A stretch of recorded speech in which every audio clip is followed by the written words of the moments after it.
Welcome for medical students to join us in this series of lecture for the cardiovascular disease. The title of our lectures today is myocarditis. Myocarditis is inflammation of the myocardium. Can be the result of systemic disorder or infectious agent. Infectious agent could be viral, bacterial. Most common viral Coxsackie, ecovirus, influenza virus, coronavirus, and para-influenza Epstein-Barr virus and HIV. Bacterial like Corynebacterium diphtheria, Neisseria meningitis, Mycobacterium pneumoniae, and beta hemolytic strep, frequently accompanied with the pericarditis. Is a wide spectrum of clinical consequences and presentation, from the mild and self-limited with a few symptoms, or severe with a progression to congestive heart failure, even progress to the dilated cardiomyopathy. May be very localized or diffuse involvement of the myocardium. Clinical involvement can be limited to the heart, or be part of widespread systemic disorder. The epidemiology of myocarditis, there is no accurate estimate of incidence, as many cases are mild and brief, and the diagnosis is not made in these cases. Even though no reliable gold standard, non-invasive test or investigation to confirm the diagnosis. So the clinical diagnosis, the clinician must have high index of a clinical suspicion. If we don't think of it, we will not diagnose it.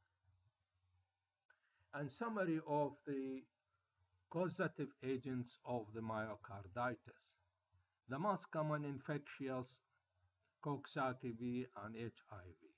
Secondly, bacterial like Corynebacterium diphtheria. Non-infectious systemic disease, SLE, sarcoidosis, vasculitis disease like Wagner's granulomatosis, celiac disease, neoplastic infiltration too. From infection also protozoa like Trypanosoma cruzi, Chagas disease, spirochete like Borrelia burgdorferi, Lyme disease. Non-infectious causes, drugs and toxins like ethanol, cocaine, radiation, chemotherapeutic agent like doxorubicin. Clinical features, fever, tachycardia out of proportion of the fever, the tachycardia, myalgias and headache, rigors, chest pain due to the coexisting pericarditis.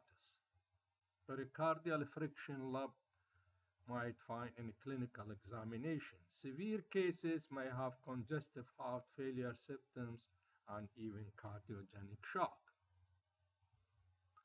Days to weeks after the onset of acute febrile illness or with the heart failure without any non-antecedent symptoms is the highly variable.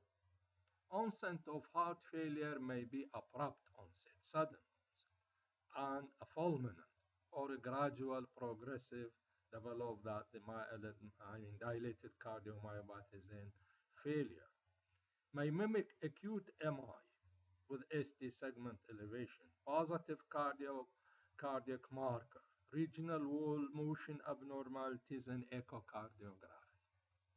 ECG non-specific STT wave change and conduction delays are common finding.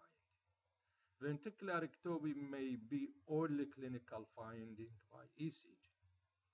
AV atrioventricular block, prolonged QRS complex duration, or ST segment elevation if the pericarditis is prominent. Chest X-ray may be normal, or cardiomegaly is frequent. May have evidence of pulmonary venous hypertension and pulmonary edema. Cardiac enzyme may be elevated. differential diagnosis of elevated enzyme ischemia or infarction, valvular heart disease, or sepsis. White BC count often elevated. ESR is increased. Troponins elevated in 1/3. CKMB elevated in 10%. Echocardiogram helped evaluate cardiac function and exclude other causes. Cardiac MRI improving in the ability to see the abnormality in the myocardium.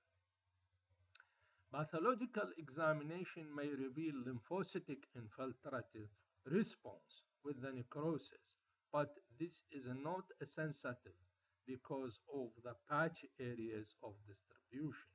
May see giant cell in the giant cell myocarditis. Management supportive care. Blood cultures, if indicated, antibiotic for bacterial cause, watch for sign of progressions of heart failure. Fulminant myocarditis patient may present with cardiogenic shock. Ventricles are thickened, usually not dilated. Subacute patient have dilated cardiomyopathy. Chronic patient may have mildly dilated LV and more of the dilated cardiomyopathy. Treatment, as we said, antibiotic if a specific agent is identified, standard heart failure therapy, arrhythmia suppression if present, limited exercise role during recovery is also important, like that the myocarditis in the acute rheumatic fever. Intravenous immunoglobulin and steroid are controversial. Fulminant myocarditis need aggressive short-term support from intra-aortic balloon counter pulsations and or left ventricular assistance device. In summary, myocarditis is an inflammation of the myocardium. The thick muscular layer making up the major portion of the heart. Often follow upper respiratory tract infection. May present with chest pain, either pleuritic or non-specific, or sign of heart failure. ECG may show sinus tachycardia, non-specific repolarization and abnormalities, and interventricular conduction abnormalities. Echocardiography documents cardiomegaly and contractile dysfunction and chamber dilatation. Myocardial biopsy, although not sensitive, may reveal characteristic inflammatory pattern. Example, giant cell and giant cell myocarditis.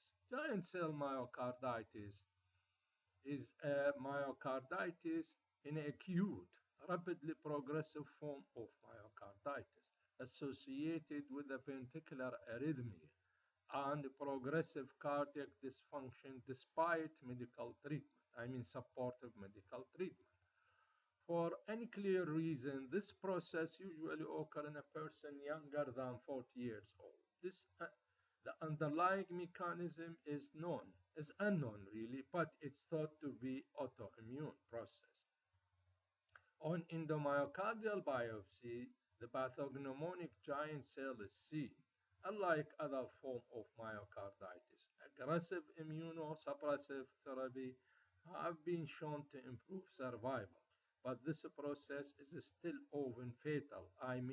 Giant cell myocarditis is a poor prognosis. Those patients should be considered for cardiac transplantation in some times, but often need to be bridged with the ventricular assistance device. There are cases reported of giant cell myocarditis recurring after or post-cardiac transplantation. See you soon. Thank you for those to join us and active participation.